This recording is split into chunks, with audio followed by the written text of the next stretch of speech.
meramal, tapi saya tahu dari aura mukanya bapaknya si Mirna ini, si Pak Solikin ini, itu kelihatan pas dia mau menundukkan kepala, terlihat jelas mukanya itu seolah-olah itu ya bukan dari hatinya sedih, karena kelihatan dari pipi kanannya, pipi kirinya, kelihatan dari mukanya. Dia belaga, dia menatap ke atas gitu loh.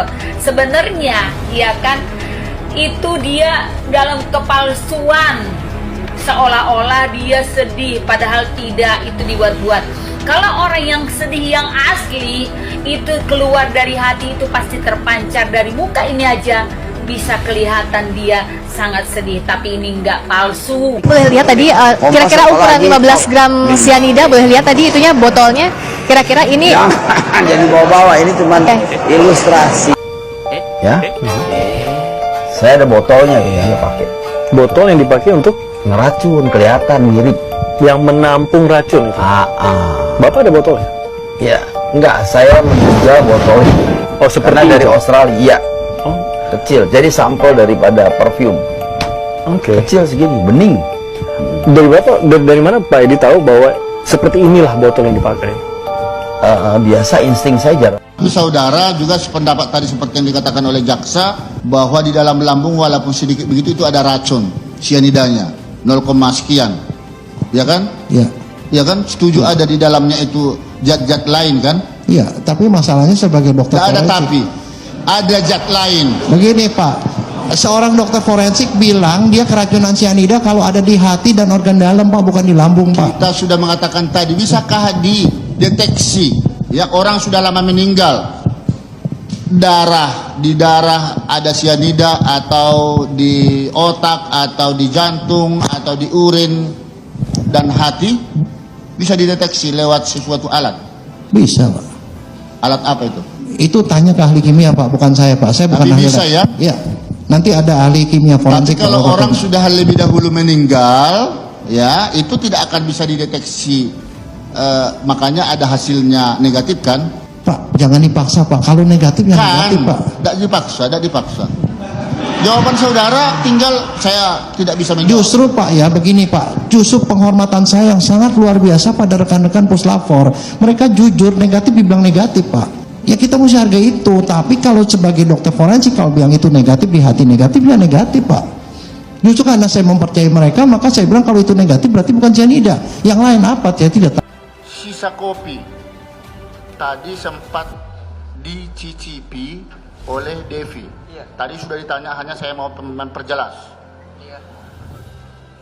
Devi bilang apa rasanya dan baunya?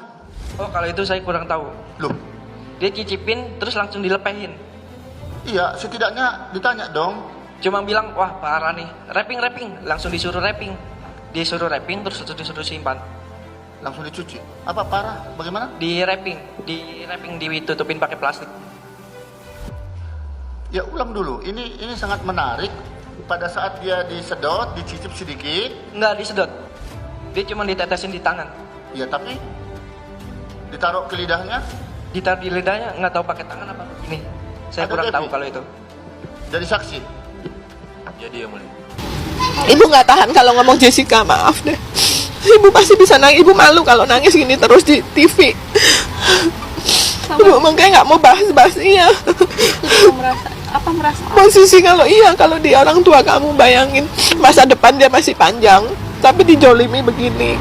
Maka ibu kan balik-balik ngomong. Ini sebenarnya Mirna, ibu juga 2 kali nyesel. Ke-1 Jessica dijolimi, kedua Mirna meninggal.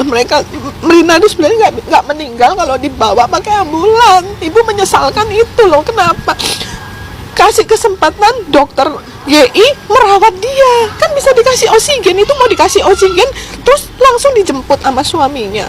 Suaminya bawa, mati di perjalanan, meninggalnya di perjalanan kan. Siapa yang disalah? Mestinya minum kopi dia nggak meninggal. Dokter Joshua bilang ini bukan keracunan, dia nggak keracunan, dia mestinya nggak meninggal. Sayang sekali.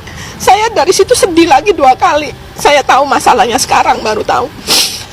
Karena kalau dia diemin dirawat sama dokter Joshua, diemin situ, jangan dibawa. Bawa pun dokter Joshua suruh kontak sama ambulan. Jangan dia bilang cuman 28 menit saya berusaha. Salah dia, bukan gitu. Biarkan dokter Joshua menanganin dulu supaya dia tenang dulu, di oksigen, baru dibawa pakai ambulan. Gak akan meninggal kalau dokter Joshua yang nanganin. Dia sampai Adi Waluyo juga percuma. Dokter Joshua juga dokter umum, Adi Waluyo juga dokter umum. Apa beda? Di perjalanan itu bahaya. Dia bawa sendiri. Saya menyesalkan sejak saya tahu itu. Belakangan kan taunya. Saya menyesalkan. Mestinya Mirna itu tidak meninggal. Saya sayang loh Mbak sama Mirna. Mirna hidup itu deket. Kalau ngomong sama ibu tuh manja dia. Memang Mirna nggak punya salah apa-apa, nggak ada salah. Mereka nggak kena ribut. Mereka anak baik-baik semua. Cuman ibu menyesalkan, mestinya Mirna itu tidak meninggal kalau suaminya tidak teledor. Gitu loh, suaminya teledor itu. Nggak kasih kesempatan dokter GI menangani lebih lama, langsung dibawa. Dia bisa apa? Kenapa dia langsung bawa gitu? Kenapa dia ngumpet? Dia di situ nggak nemenin istrinya minum kopi. Dia nggak tahu di mana. Ya kan habis ngedrop nggak tahu dia di mana gitu. Terus dia cepet kan datangnya, cepet kan? Dia masih ada di situ nungguin kan.